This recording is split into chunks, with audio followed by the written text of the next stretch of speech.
Kaya saan niyo kami maglipo?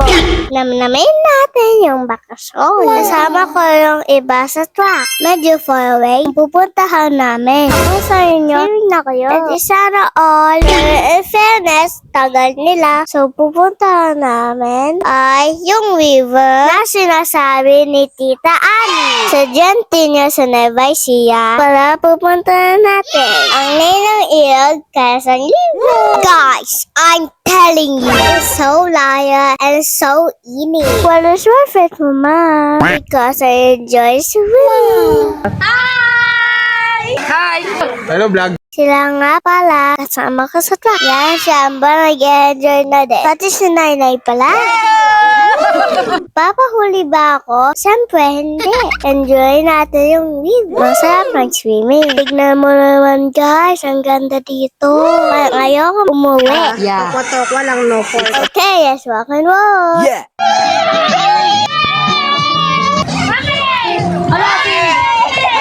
Let's go! Time to play! Yan, Ate Kali and family! Okay guys, and I was for 10 minutes because I always sisig and cheesy. Oh, sino ka dyan? Okay, yes, what's up jumping persons? Pagulin naman nila kung hindi takot sa heights. Pero, bibidan ko si Daddy. Look how my daddy jumps. Ano nagagawa mo? Diba? Daddy ko yan. At nag-jump na din yung iba. I wish I could jump like that too. Anyway, masarap mag-Lego guys kasi hindi naman malakas ng flow ng river. Fast forward, while waiting for the time, nag-pay muna sila tita ng catching ball.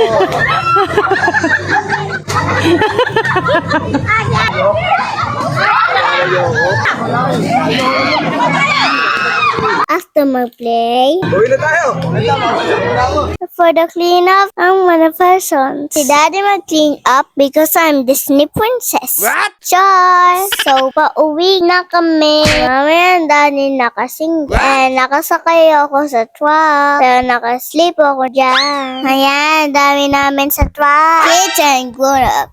Hoy, Tita Derek, mahulog ka dyan. Almost 1 hour. Yung travel, papunta dyan. Dito sa bypass road, ang daan namin pa uwi. Grabe guys, so pretty and clean. Ang daan dyan.